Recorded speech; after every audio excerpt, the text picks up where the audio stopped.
the line of a little white feather, draw a spiral on the palm of my hand, invite him in, you know he's a killer, you don't have an exit plan, won't you call? Welcome to the Timescales Interviews. I'm Grego, your host.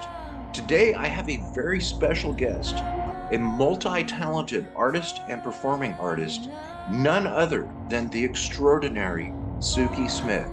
Hi Sukie, how are you today? Hi, yes, I love that introduction. Would you just come, and speak before I walk into any room and announce me like that? That would be very I'd be nice. happy to. That'd be an honor. So, this interview is being conducted in California and the United Kingdom. Am I correct that you are in England? You are correct that I am in England. At the moment, I am in a seaside town. But I will travel later today into London. But yes, you are correct. I'm in the UK. Yeah. Okay. All right. And what is it like there today? Is it warm, cold? No, it's one of those in-between days. So, 1 minute it's warm, 1 minute it's freezing, but it's sort of bracing. And you can feel like it's a definite change of season day. I was just by the sea and just looking at all the huge clouds and sort of like definitely there's more rain clouds and big dramatic skies. But it's been a strange year for summer. I know you're sort of like boiling hot in your studio there, but it's freezing here. Am I allowed to swear? Can I swear on your interview? Yes, absolutely. It's fucking freezing. I wish it was here. We've had an unseasonably long hot summer, and we have wildfire smoke today. Oh, did you? Yeah, it's actually not from here. It's from Oregon. Go figure.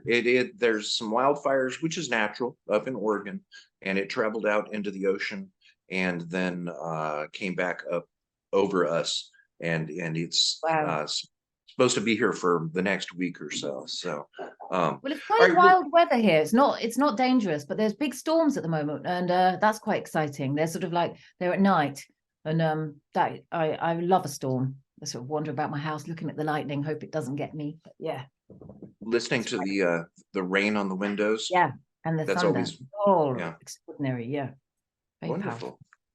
Well, listen, I'm really happy that you were able to meet with me today. And a huge thank you to Lowell Hammond for introducing us. I got to do an interview with Lowell a couple of months ago. We absolutely loved it. And when he had pointed me your direction, I took a look at your IMDb and I'm like, oh my God, what?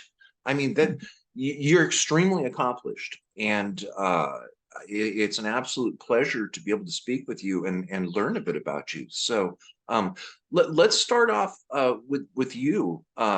What's an average day in life like for you?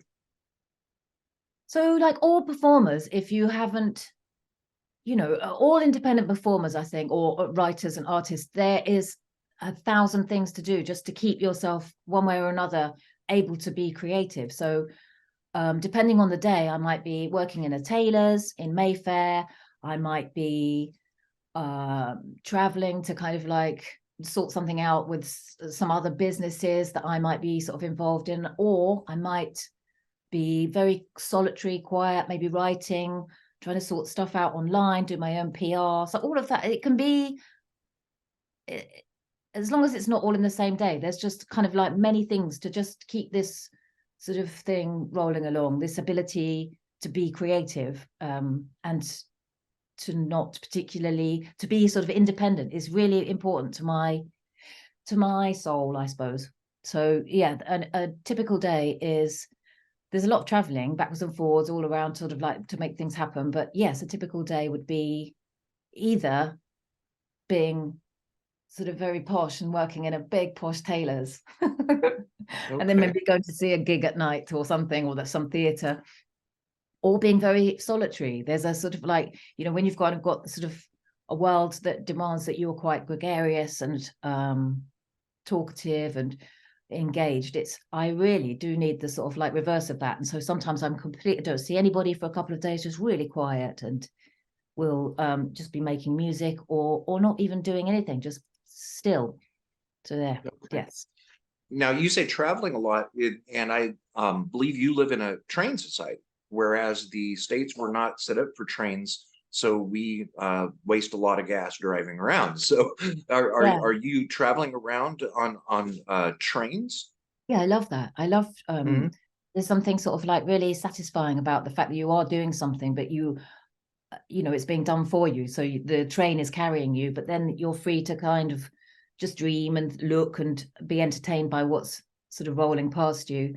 I mean, there is a car culture here too, and especially if you're touring as a band, you know, you are in vans mainly because that's more sort of like, it kind of makes more sense financially than trains to sort of put everybody and the equipment in one vehicle and drive about. But yeah, no, I understand that you're a sort of like car-based society. That Right. was, I spent some time in LA, and I mean, it's so, it's kind of so caught up in sort of movie world in my head, just sort of like thinking about America and the big cars and the big sort of traveling sort of, yeah, I don't know where I'm going with that, but yes, I am on trains a lot. Okay. They are actually really good places to sort of think about music as well, because there's a rhythmic quality to sort of like being in a train, even if they're like a high speed thing. There's something, the way that something visually is kind of moving in a similar sort of like pace as it goes past you. It's very good to kind of just muse on music or words, or yeah. So it's a very creative thing to do if it's, yeah. So You yes. know, that's interesting. I believe Johnny Cash, a lot of his music and the rhythms were inspired by trains. Really? Yeah, Yeah, I'm not surprised. yeah, Yeah, kind of yeah. That click clack exactly. rhythm, and it's present in a lot of his music. So a little bit more about you.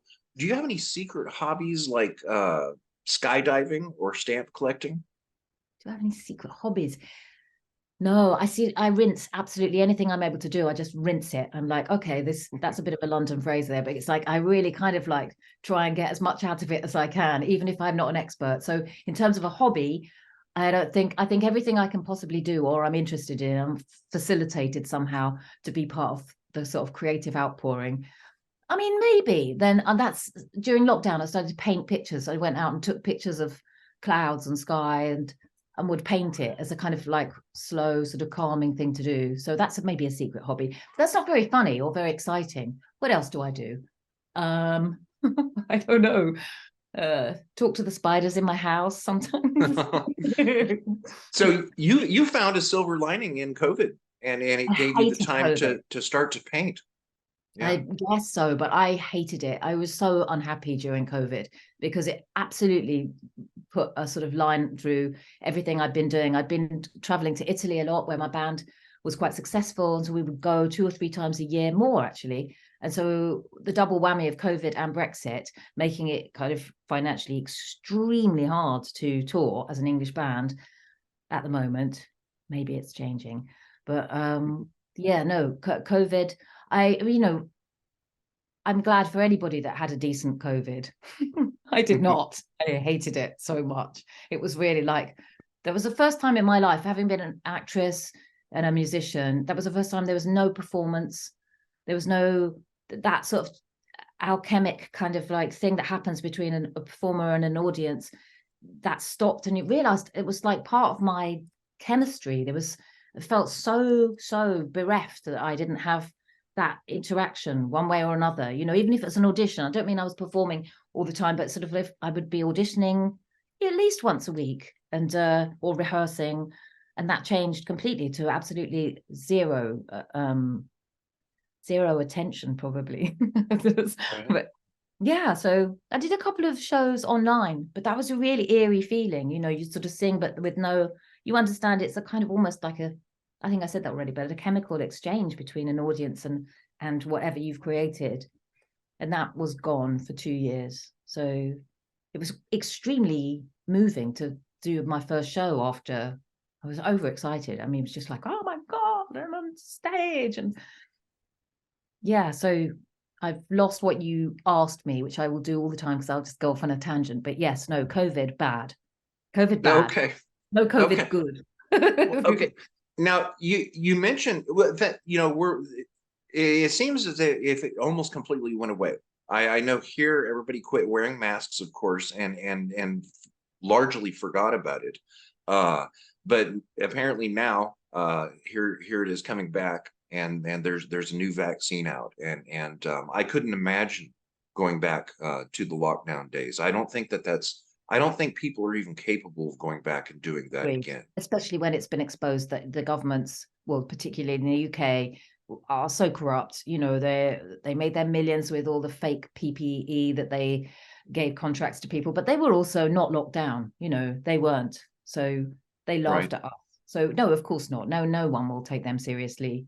And Right. it was a very strange psychology that we were.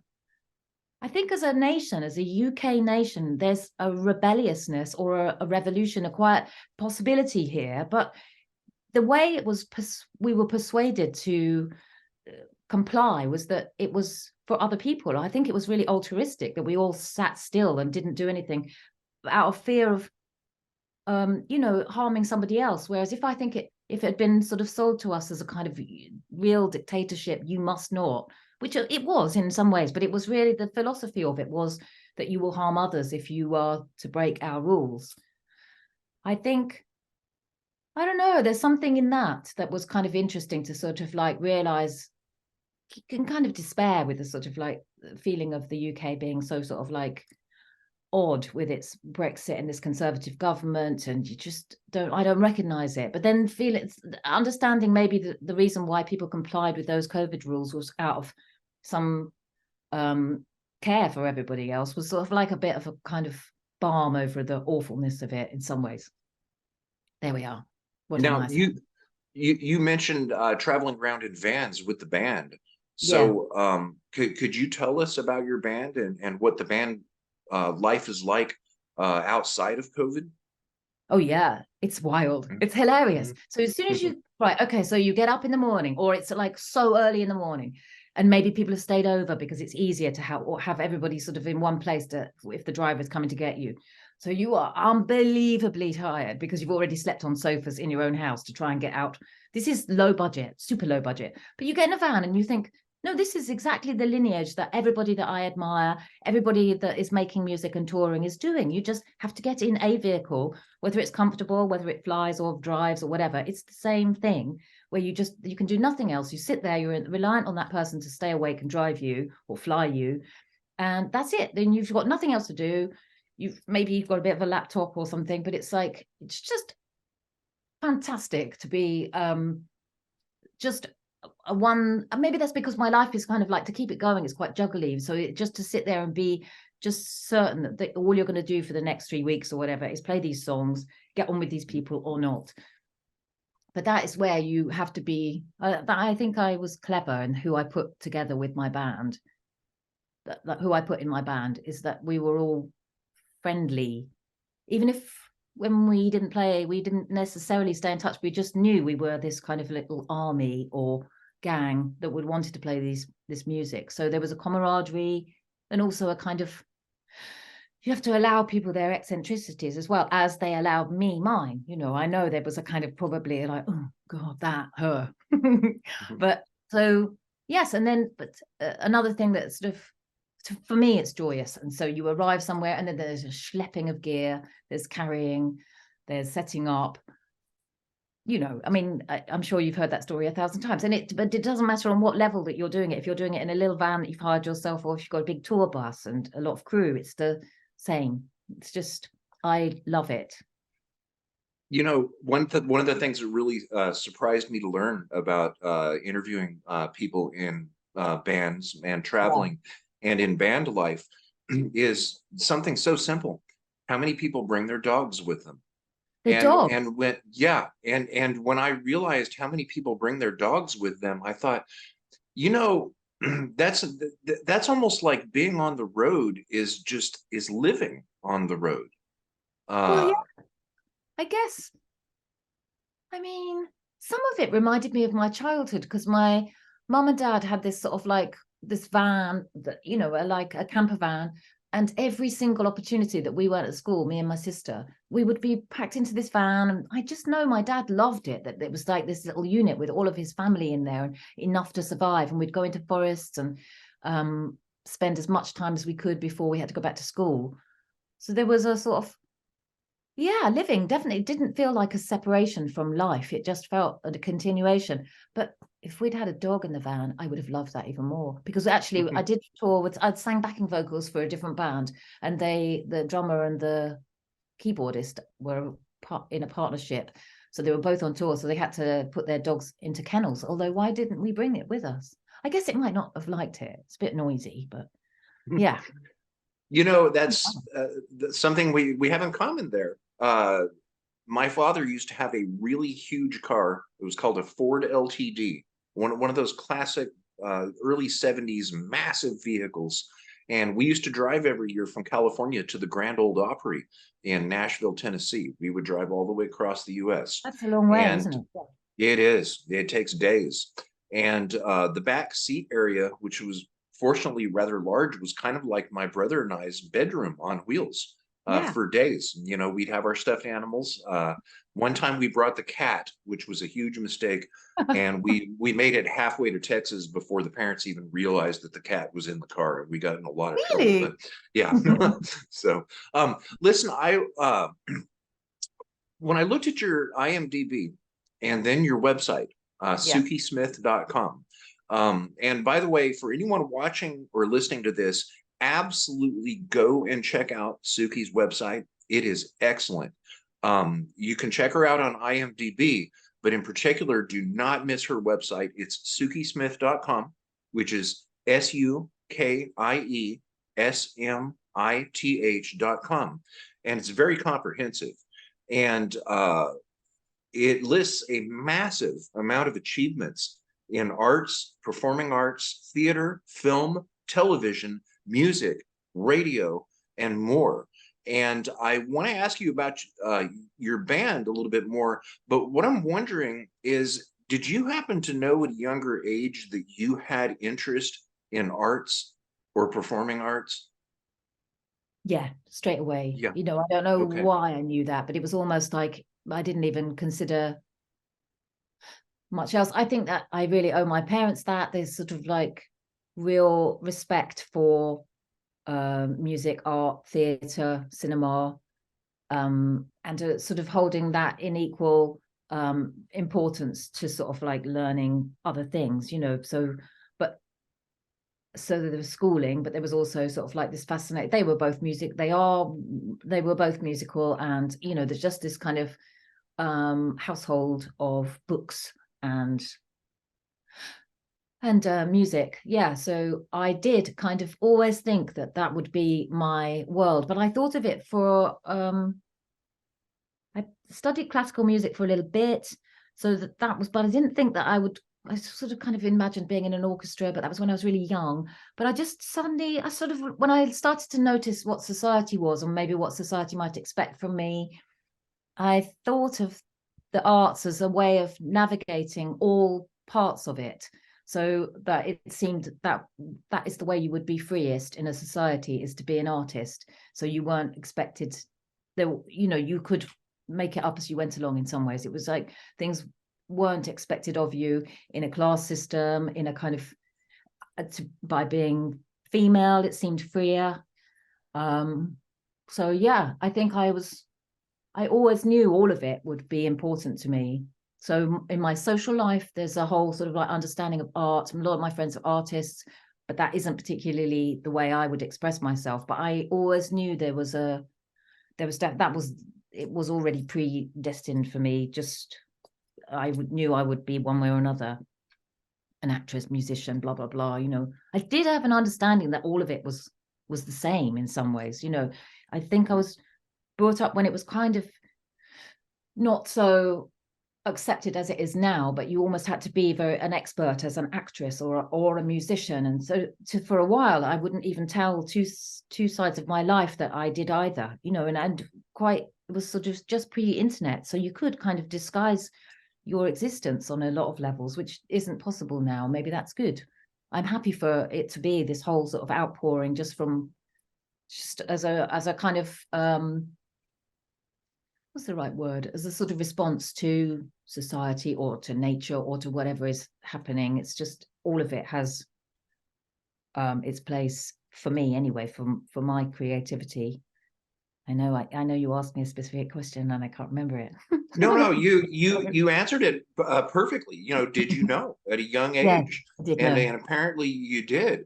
Now, did you have any mentors around you, family, friends, teachers, perhaps, who supported you, perhaps realized that you are massively multi-talented and told you, yes, you need to pursue this or you need to pursue that?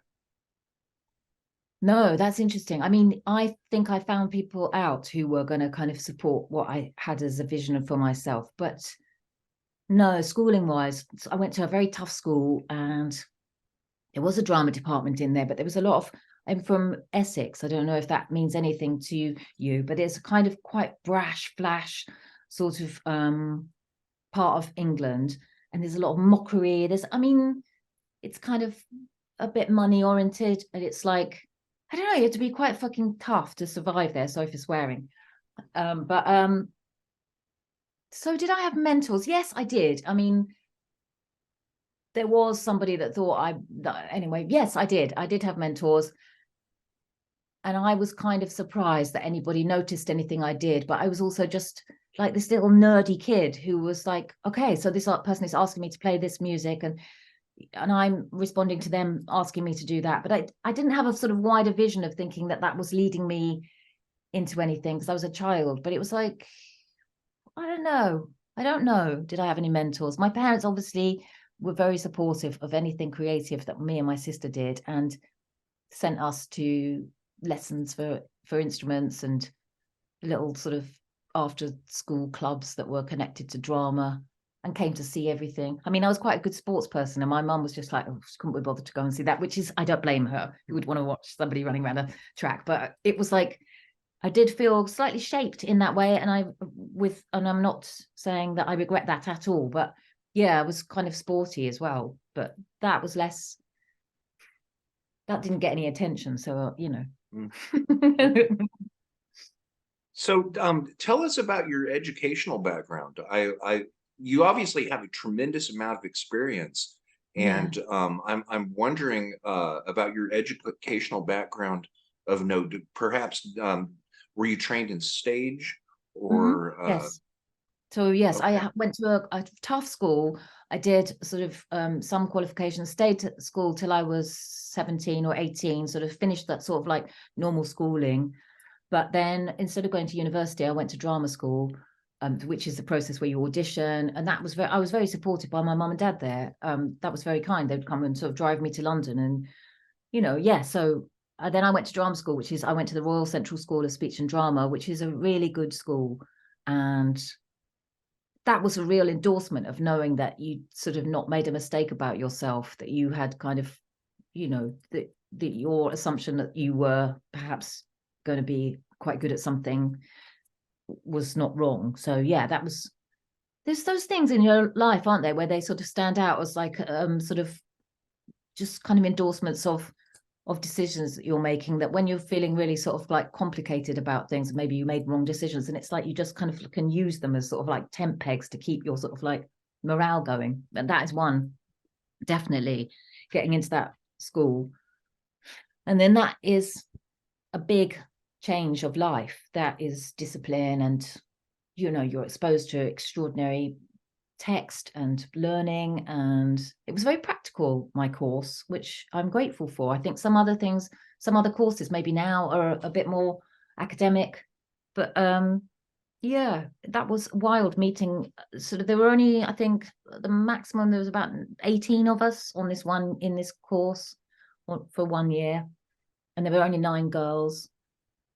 And then I realized I didn't mind a competition either. So, you know, you're fighting to get in, and you're fighting. And it's like, that just felt like a good game that I was going to win. So you learn about yourself doing that, you know. And then when you're there, then, you know, you're leaving home for the first time and it's complicated and there's a lot of pressure to be skinny. So there was sort of like a lot of issues for men and women, but yeah, young men and women, eating disorders and stuff. That's kind of like not particularly talked about, but yeah, it was absolute baptism of kind of extraordinariness being there. So yeah, Wow, what a beautiful way what of that putting was it. like. Yeah. And so with the School of Speech and Drama, how long was this? Was it That's 2 a years, 3-year course. No, a 3 3-year years? course. Yeah. Okay, And that's a okay. diploma. It's not a degree. So it's not academic at all, although you will study text because you're talking about sort of like the way to speak Shakespeare or, you know, understanding poetry. I was exposed to extraordinary, like, you know, reading Sylvia Plath for the first time. There was a huge library of brilliant art books and theatre books and literature, and reading extraordinary poetry. And it was a real journey into sort of like even understanding what you respond to as a person. It's like for the first time, some kind of, you know, self-discovery. Yeah. So that was a very, very huge experience going to that college. And Now, I'm still did really you, good friends with people from there. Yeah, sorry. no, so you're still good friends with people from there? Yeah, totally. There's some sort of camaraderie, and the people that felt so sort of like different from you when you're at college, because you start of analyzing why am I here and what sort of actor am I and why did they want them there and why did they want me and all that narcissistic nonsense. And now you realize we're yeah, really kind of like close, even though we thought we were opposites maybe. It's just, yeah, it's very interesting having lived a while and then meeting up with people and seeing what they're up to. And Now, did you live on campus or did you commute?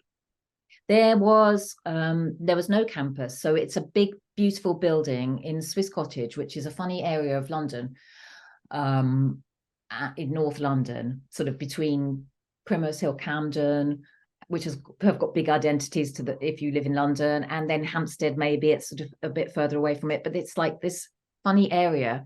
And so you live in bedsits basically, or little flats, or share a house. That was all huge learning experience of what that's like to be in close proximity with people you don't know very well. But yeah, no, so no campus. And it's actually, there's 3 years, so there's the maximum is about 60 people in that college, because they're all roughly 20 people per 20 students per year. So yeah, it's small. Okay. So everybody knows everybody. It's not one of those sort of vast kind of like you can't get lost in there. In fact, that was quite addictive actually, to have that amount of sort of to be observed like that.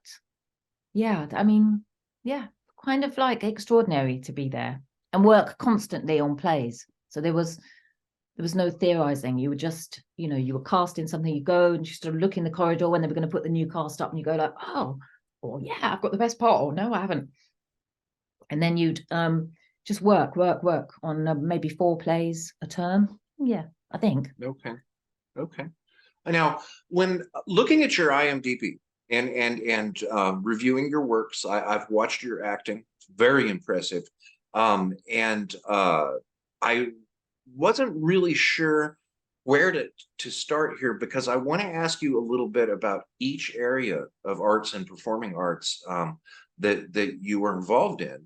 And what I'm wondering is about theater. It Yeah, seems as if so many actors and actresses, do I refer to you as an actor or an actress or I like actress, you know, but actress? we'll It's see. okay. Okay. Yeah, I've noticed a lot of actors and actresses uh, have been involved or even started in stage and yeah, theater, and you've mentioned the constant work with plays. Did you actually get started in theater by any yeah. chance?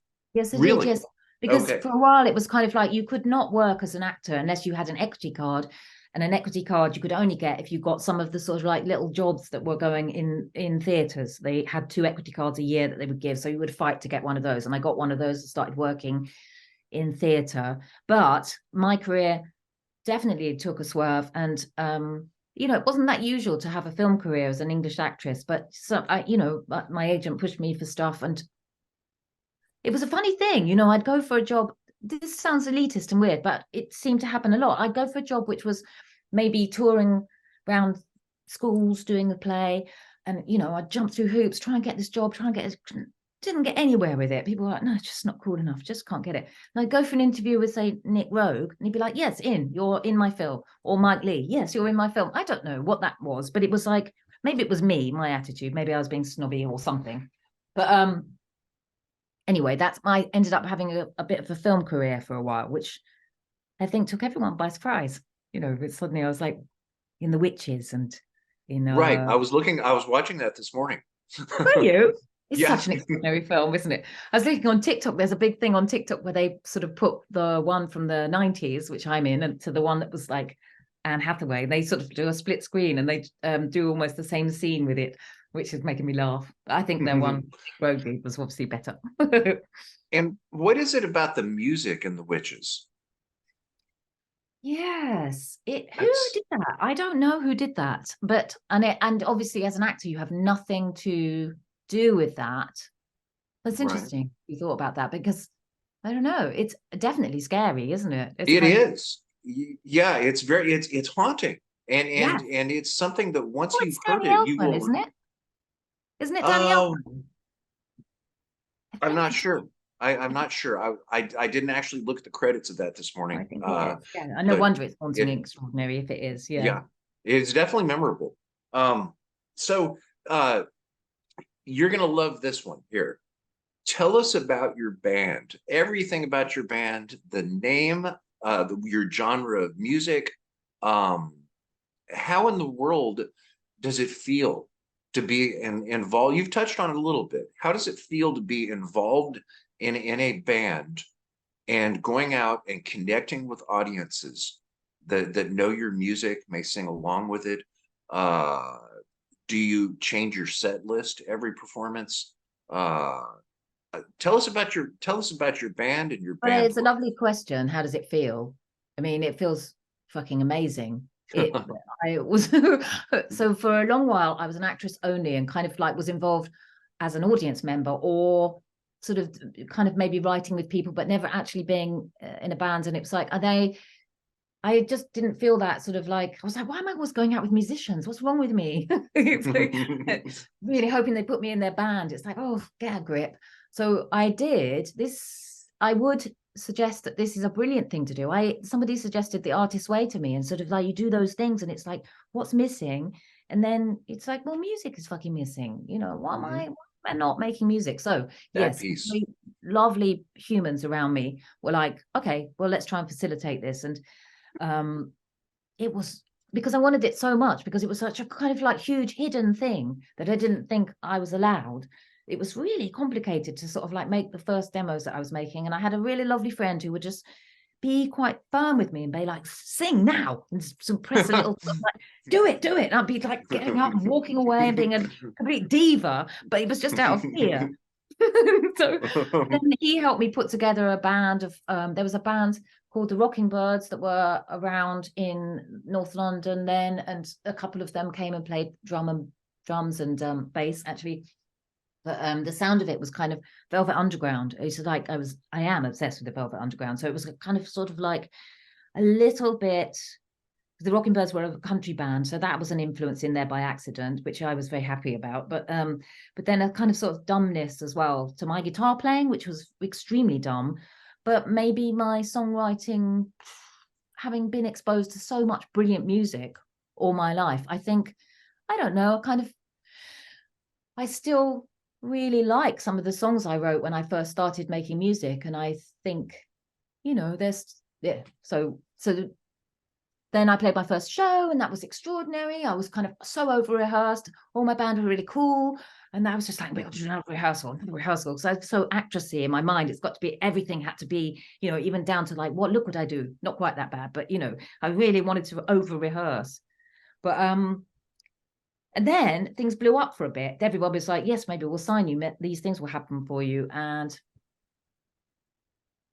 I did a whole sort of set of meetings with major labels. I had a really big manager. And that was really unnerving. I was kind of like, what is this? And sort of like somebody focused on one song of mine. And it was around the time of Portishead. And maybe there was a similarity with this one track. And it was a big major label. And they were like, bring us another one like this. And do this and do that, and then it felt like everything was flatlining. It was just waiting for this person to sort of like hear what they thought they wanted, but at the same time they were, you know, busy with 100 other things. It was really interesting. I mean, the manager was connected to bands that I really like, and I have only just thought this now, actually, was connected to Massive Attack, which just blow my own mind. Wow, man, it's taken this long to kind of like go full circle and something else has happened. But yeah, so then what I did was like, I got so frustrated with the music industry, you know, meeting. Oh, so exciting. If you tell anybody where I was at meetings with all these major labels. And then I was just like, I'm not doing anything. So some friends of mine had this hugely DIY, brilliant sort of setup in Tottenham, and a label called Stolen Recordings. And they were like, well, we love you. We'd like to release you. And I've been playing some gigs with them. And sort of they had this kind of network of really interesting bands who were all in each other's projects. And so I just kind of turned my back on the major stuff. And I don't know whether or not anything would have worked out there, but I definitely stopped it and kind of and went with this small label, started to release music with them. And then, I don't know, so put a band together that was kind of like sort of fixed, and lots of adventures and lots of things happened and different albums happened. And then the crossover into writing score, which I did for a bit.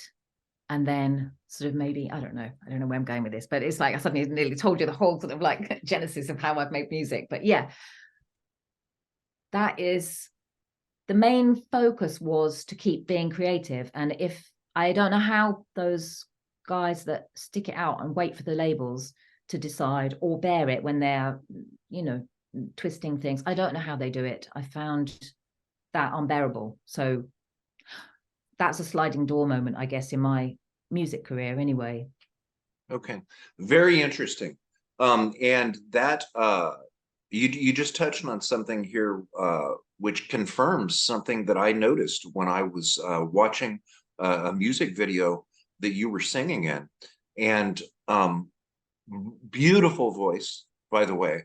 And I realized while watching that wait a second, this is a music video. This is not just an art singing performance. She's acting. Yeah. I realized that all of a sudden I was like, okay, she's doing two things, two different types of performing arts at the same time. So no, I'm glad you noticed that, because because the songs all, when they're starting to be written, I have a sort of narrative, and there is, you know, there's lots of secrets and things that I will just say in my songs, but then there's another life to them afterwards. And you know, I will work in conjunction with directors that I will have met as an actress. So it's like such a brilliant resource, because it's all done on zero budget. So maybe, like, for example, I don't know if you saw a song, When I Met You, which is set in a taxi cab. And I was working with a director called Kevin Dixon. I love that, because we sort of like worked it and kind of like turned it into another story, which maybe the song isn't about, but it's like it is in some ways. It's about protection, it's about injury. And but this taxi video, I love that, because it's like, and then I took it on again and did a sort of whole sort of soundscape thing with it, and told a sort of lot of anecdotes over about the strange coincidences that happened making that video. So it had a sort of three-pronged life.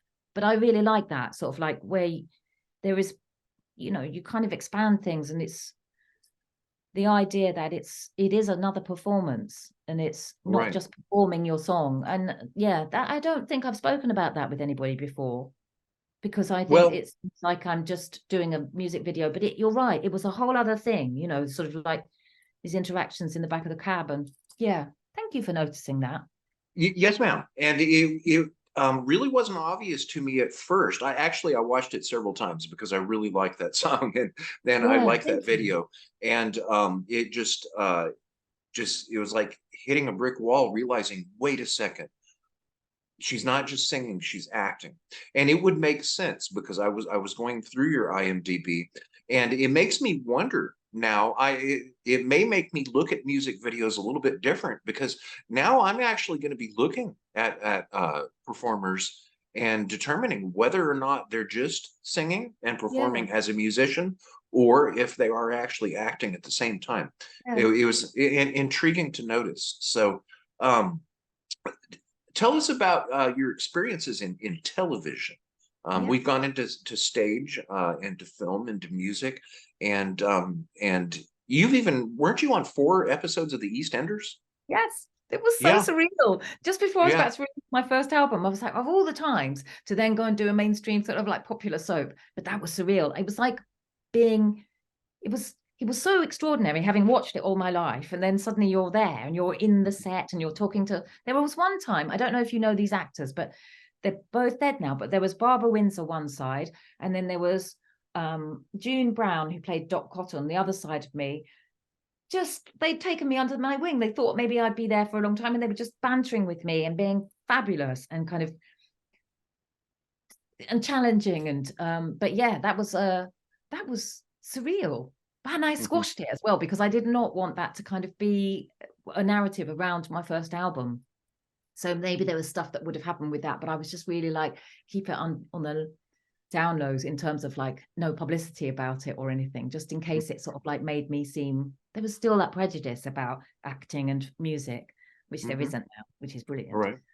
So yeah, I remember somebody trying to interview me on in Radio 6, and it was a brilliant sort of news item, and it was a fantastic coup that I'd been asked as this artist that no one knew, and this person started to ask me about it, and I was like another diva act. I will not speak about that.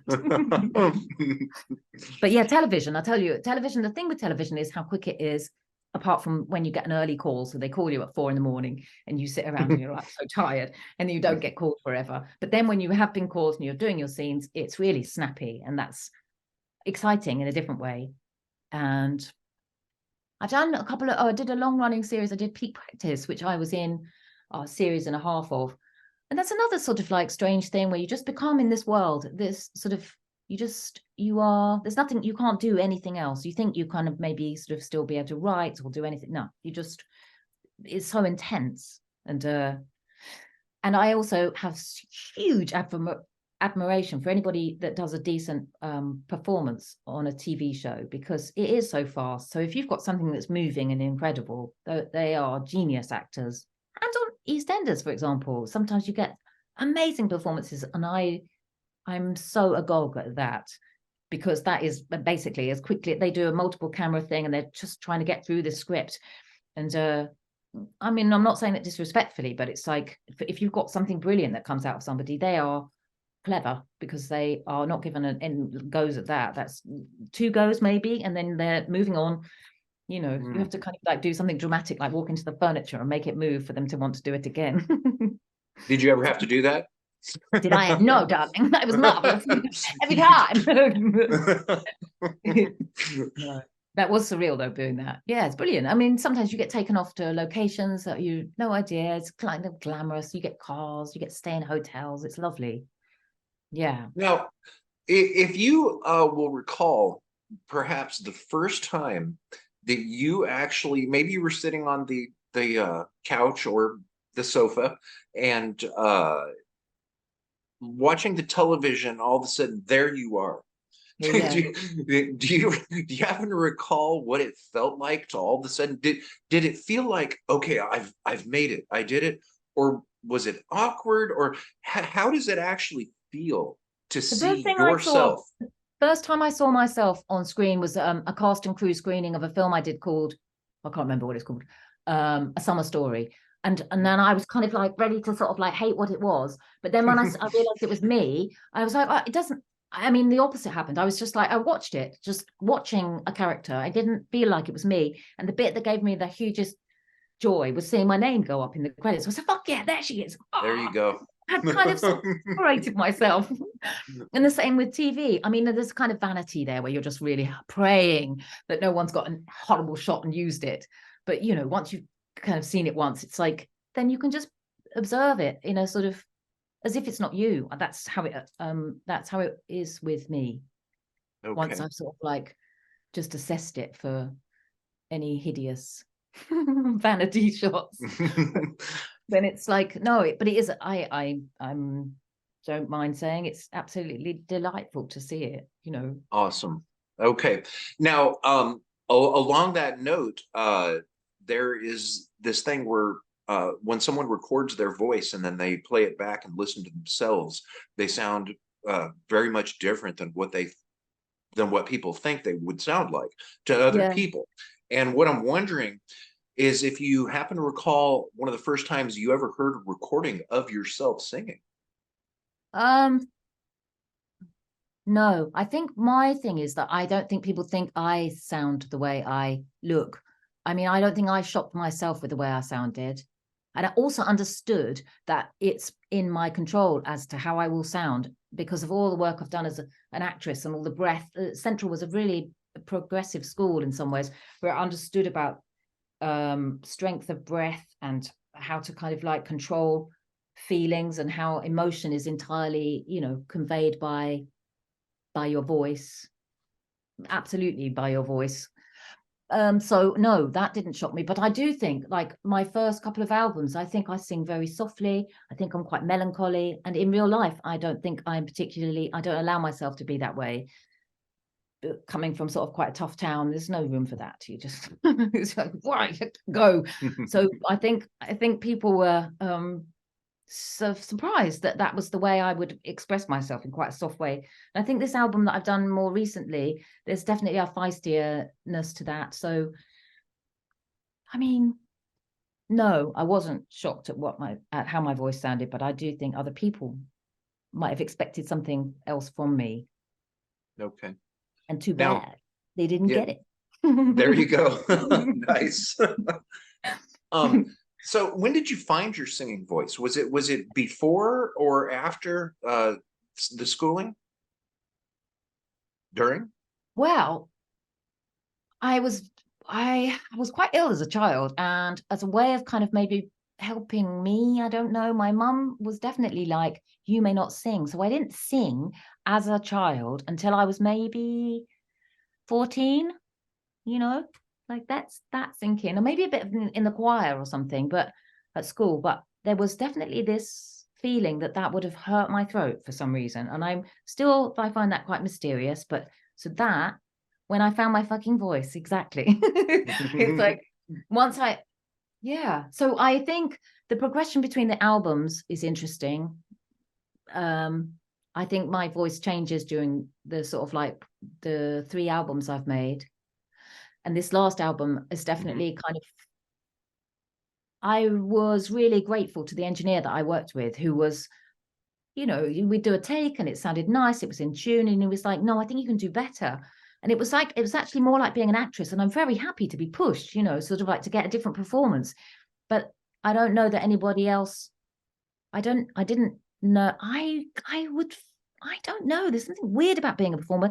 There's an embarrassment to it as well. You kind of have to be asked to do something in some ways to sort of like really truly sort of like reveal what is possible. So I was really grateful to this engineer called Nick Trepka, who was definitely pushing for something else. And then I don't know, yeah, so I am pleased that happened for this album. And then maybe as a consequence, I've done a lot more collaboration with people since people have started to hear how that sounds.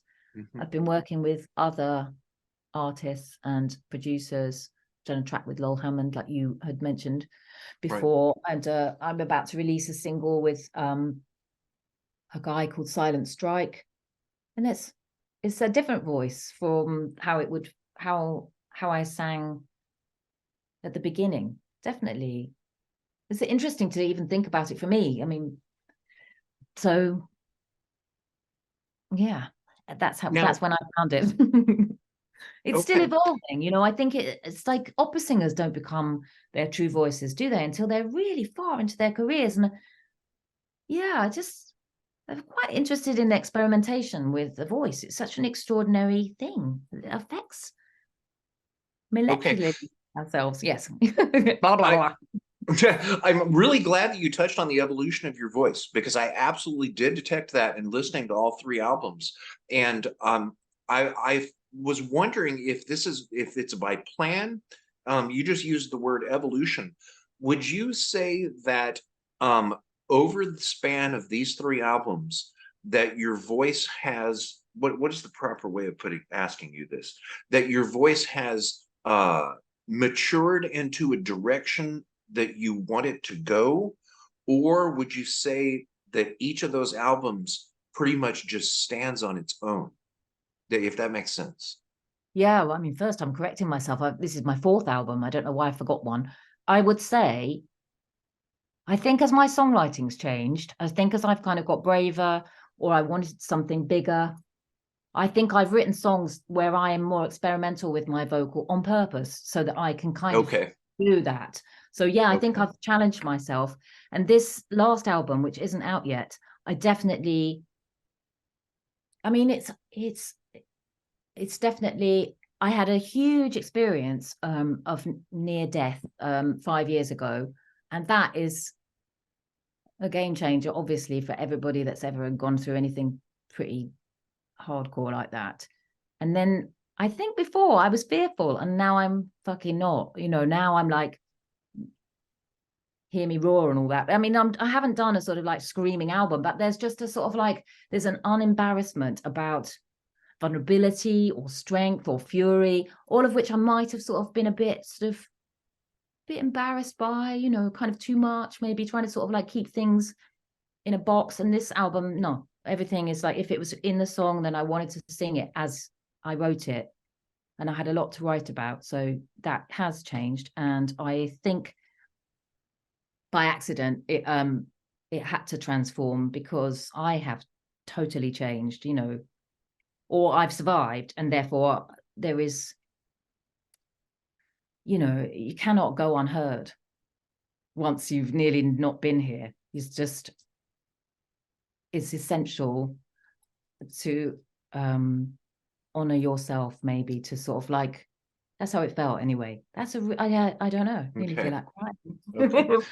Now, Oh, thank you you're for asking making, me that. That's yes, ma'am. mm, And you're making me really curious about this next album. Now I'm really wanting to hear this because I want to see how yeah, your voice is not just voice, your soul, yes, your soul exactly. into the voice and the soul. I want to see how that's evolved a little bit more. Well, it is And only that's what I think, it is a dialogue with your soul, because there's not much space for that. Maybe I don't have religion. I'm not in a church.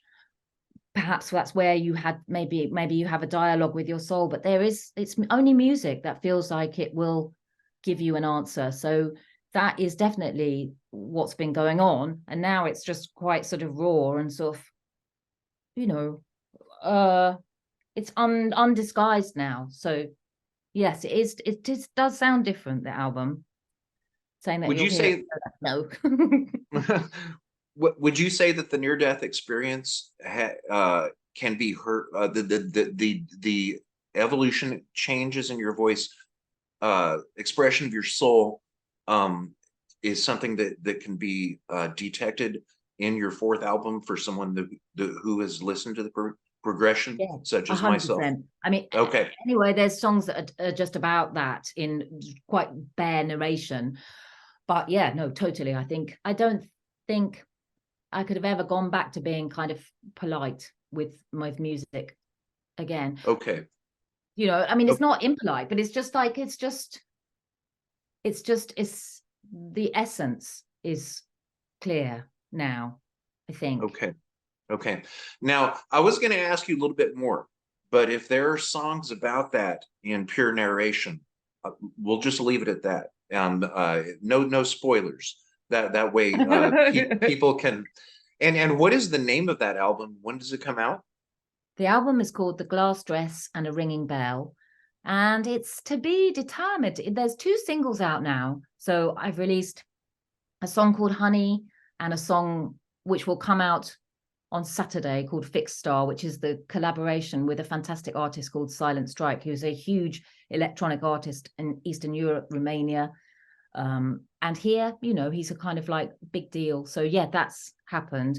But in terms of the album, it will come out towards the end of this year or beginning of next year. Yes, just depending Okay. on what else might happen around now.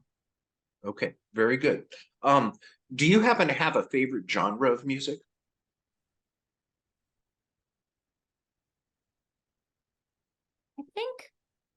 I think I like music with a story in it, maybe, however that might be. I like narrative. I like what's the right word? Literary music in some ways. I like to be able to sort of like imagine what's happening or have some sort of um clue as to what somebody might be sort of telling me. But I mean, song-led, dramatic songs, I guess. Yeah. Okay. And are you or have you ever been a concert goer? In terms of just regular gigs. Yes, yeah, pretty much any type. Yes, absolutely. Pink Weekly. Floyd. Uh, but you say weekly. I absolutely. I mean, there's periods of my life where I'd be out every night watching bands. Wow. Yeah, no, definitely. And that was another thing with COVID. It's just hideous. But so Hmm. yeah, yes, I would describe myself as a concert goer for sure. Okay. And of all of the things that you've worked on, we're getting near the end here, so thank you for hanging in there with me. Of all of the things that you've worked on, TV, stage, film, uh, music, performances, is there something that stands out to you that was perhaps the most exciting thing ever? Yes, I went to LA with my artist friend John Lee Bird. I was meant to play a regular gig at the Pacific Design Museum, which is a big concrete room. It's kind of like extraordinary. It's terrible for music. So but I was there because my music is apparently very important to him, and he's got this big exhibition. So I was there to kind of like contextualize it with him. And it was just not working in that room. It was like huge rooms full of like humans. I was going to play my little songs or big songs, and it didn't work. And I just decided I'd done a couple of things like this before, but the sort of backing track that I had made for Atmos in the exhibition, I just turned it up, and I just freeform spoken word and part song, completely free forming, and I made it up, and it was like, it was Wow. about him, it was about us, it was about what his exhibition was, and it was kind of rhythmic and it was kind of melodic, but it was that changed everything for me. So yeah, I think that combined with being quite ill, that it was and now I'm a different performer, I think. So that combination of everything, which is what I'd kind of like possibly made a mistake kind of keeping them apart, the whole sort of like acting, music, that culminated in one performance in LA in front of extraordinary people. It was like you're seen now. So that changed everything to be there doing that. Yes. And I didn't know I was going to do it either. It was not pre-planned. But that was a relief to have done that. And I'm a different artist now, definitely. So yes, that was a pivotal point. Okay, very interesting. Now, on the other side of that coin, there's something that I have found in common with almost, if not all, artists and performing artists, which can be summarized in one word: rejection. And let's say an author writes what they believe to be the most wonderful novel that they've ever written in their life and submits it for publication only to either be denied or to be ignored. And I found that to be common with almost everyone in arts and performing arts. Have you experienced rejection? And if so, how did you deal with it? I don't think I see it as rejection. I just think, their time will come when they will understand what I'm presenting to them. So I don't want to have it. Nice. I mean, there's a straightforward thing when you don't get an acting job, but that's fine because I'm like, well, I would want to be in charge of who I had in my environment, and as long as I haven't done a shitty audition, I think, well, I've presented myself. They had the choice to have me, and if they didn't want me because of the whole thing, that is fine. It's not. I don't mind that at all. But in terms of for example, maybe like the big deals didn't come through straight away. Maybe when I first started to do my music, I didn't feel like that was a rejection. I felt like it's just a path. And the only thing that I would feel like as a rejection, it felt like COVID was a rejection of my fucking outpouring. So because it was banned, basically. So that was unbearable. But the rest of it, I don't see that way. I don't. I mean, what I would say is that is the way to just be as independent as possible. You know, it's just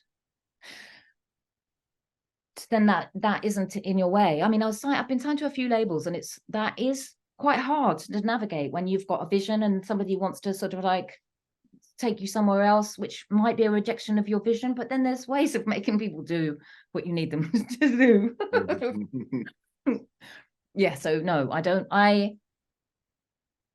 That's what I think. The acting, I guess that you could use that word, but it doesn't feel like that. It just feels like choices are made, and some will go in your favor, some won't. Yeah, music, I don't see it as it's not possible sort of to kind of to be judged that way, because it just Okay. exists. That's the success. You know, you have created it, so it's there, and the rest of it, fuck it. And You know, if what happens. if somebody doesn't get that, their day is coming when they will or should. Yeah, or not. You know, it's like it's Mhm. just the fact that it exists to me is success. So Okay, I really that's awesome. Yeah. That's a really nice way of putting it. You know, thank you for hanging in there with me this long. We're running over that hour that I asked you for, so I promise we are almost done. I got just a couple more questions here. What is the most exciting thing that you have worked on recently, and what are you working on now? Well, yes, my exciting secret that I've had for 2 years is, I don't know if you, but one of my heroes when I was sort of thinking about making music was connected to Massive Attack. I hadn't actually made that that association until just now talking to you, but I've made a track with an artist called Tricky, which will come out on an album which is being released on the 13th of October. That was really exciting and surreal, in the same way that maybe being in EastEnders was, where you were just like, okay, this is my life. This is quite wild. So that, I mean, and then the release of this album, I am really excited for it to be in the world. It sounds really different from the other stuff. It's been made in a studio. It's not been made with my band. It's me as a solo artist. And I'm really excited to see what happens to it in the world, you know. So Okay.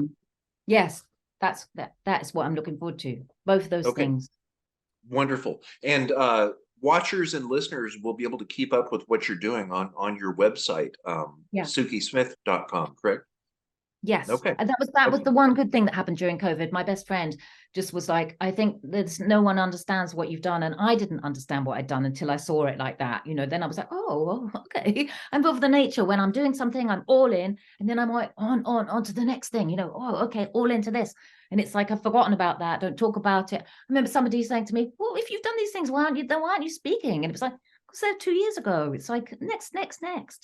But so yeah, that website I'm really grateful for. It was my best friend James Alexander made that for me. Just that every day we'd sort of like, oh, okay, let's go through the gig page, typing it in, and yeah. So the website is a good resource because I'm on there sort of updating it.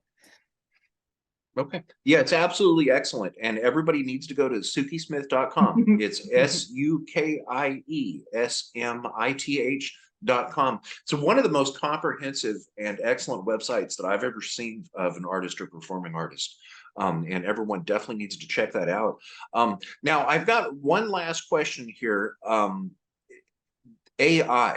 There's been this huge thing about artificial intelligence here recently, where people's opinions on it when it comes to arts and performing arts will vary anywhere from it doesn't matter and it will never be advanced enough to be anything to be concerned about, to where you may have actors or actresses or writers who are clearly saying this is going to take our jobs.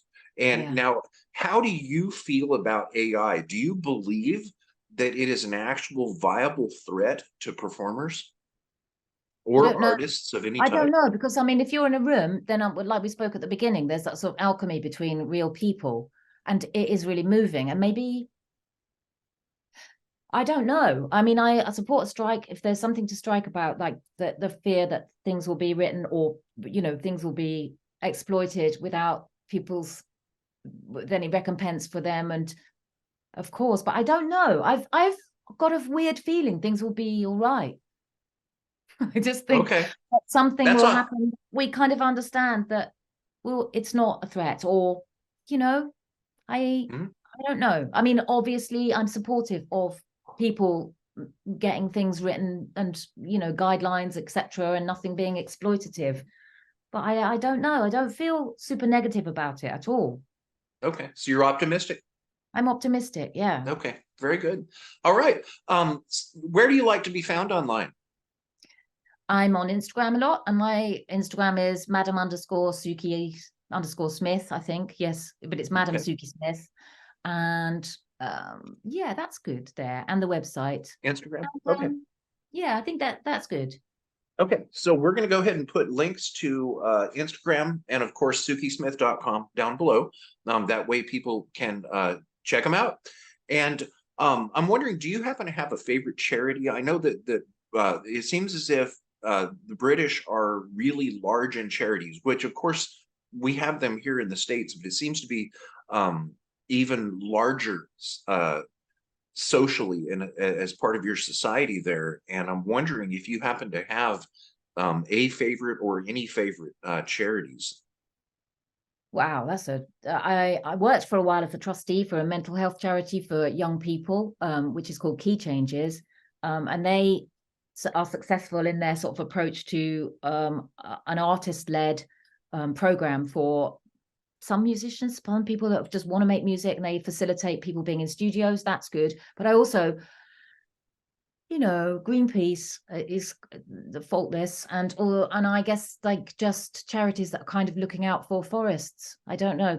I feel really strongly that that nature needs a bit of help. You know, it's like, I mean, it will get us in the end, but hurrah! But it might need a bit of help at the moment. Right.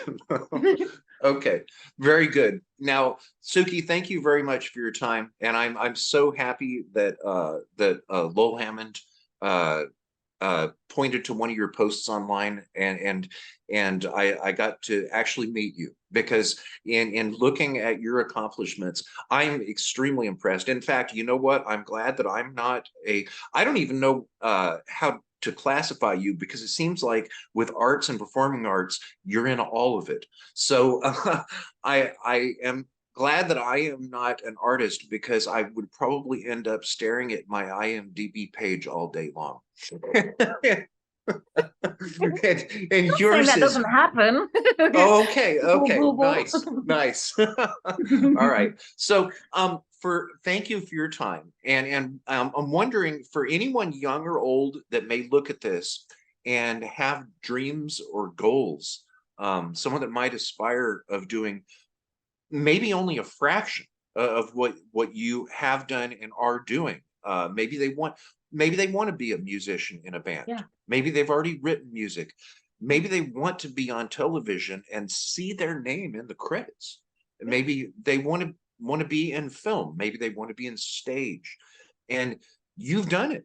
You've done it all. You're one of the most accomplished people that I've ever met. And it's an actual it's a true honor to have been able to speak with you and interview you. But for someone looking at you saying, okay, I want to do what she's done, do you happen to have any good advice, or even a Do, single piece of advice that you could give do, someone? do not wait to be asked. Do it yourself. I mean, given that sounds simple, and I'm sure it sounds frustrating, but it's like, just write your song on GarageBand or a piano, or just make it up in your head and put it on your phone, and then upload it to the internet. Put your plays on it, write things, do it, and do it to no one if it that, but just make something, you know. It's just, and also I would say, once you've started to understand what you're doing, be collaborative with your contemporaries, because that's the power. You know, there is a kind of industry and you have to engage with it, but you know, if you're a gang, or if you've got kind of collective of you, you're strong. So that's what I would say. But do it. Don't ever just sit about and whatever age you are, be creative if you can. That's what I would say. And ask for help, you know. But just do it. Just kind of like does that sound too simplistic? I just know that I had a little sort of like kind of weird seed in my brain that was just like, no, people have sort of like, then no one's giving me particularly any opportunities, but I just feel like I am now going to play one note on this bass and write a song.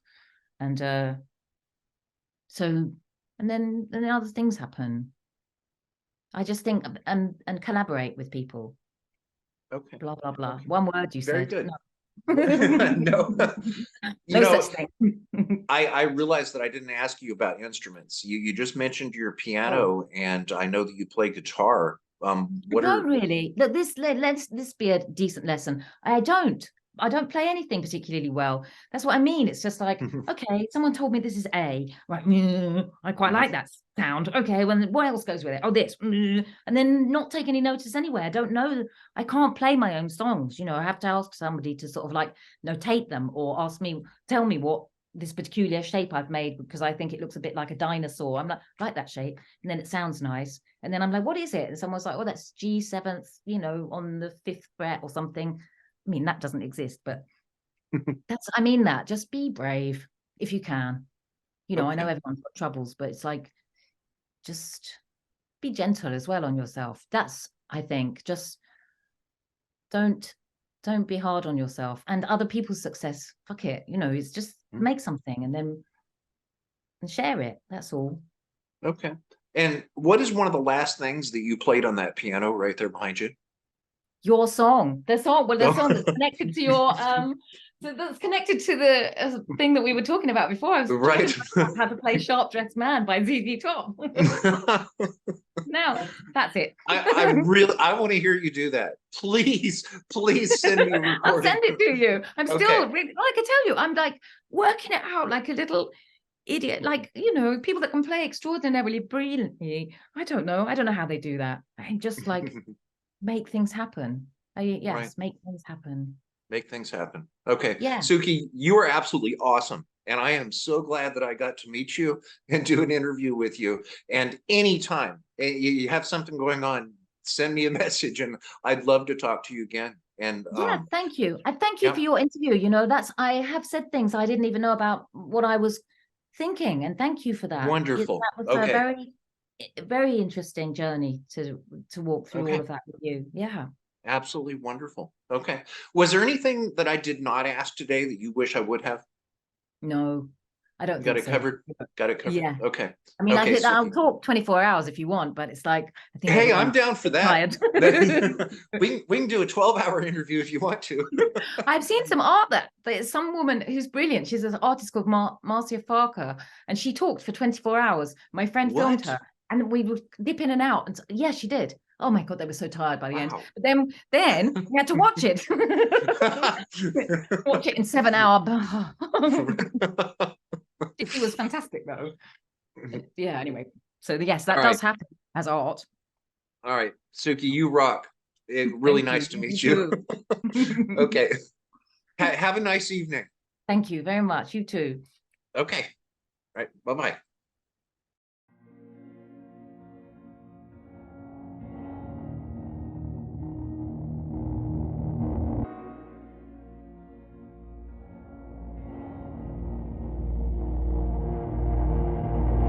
Walk the line of the little white feather, draw a spiral on the palm of my hand, invite him in, you know he's a killer, you don't have an exit plan, won't you call my name out loud, I'm coming for you now.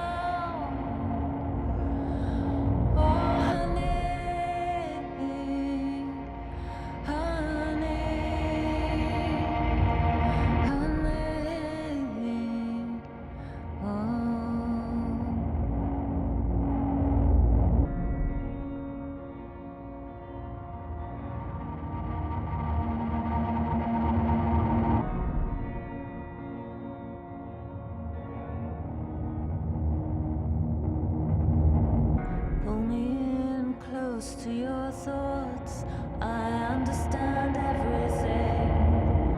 Those lines that you practiced, we don't need them ever again. what you call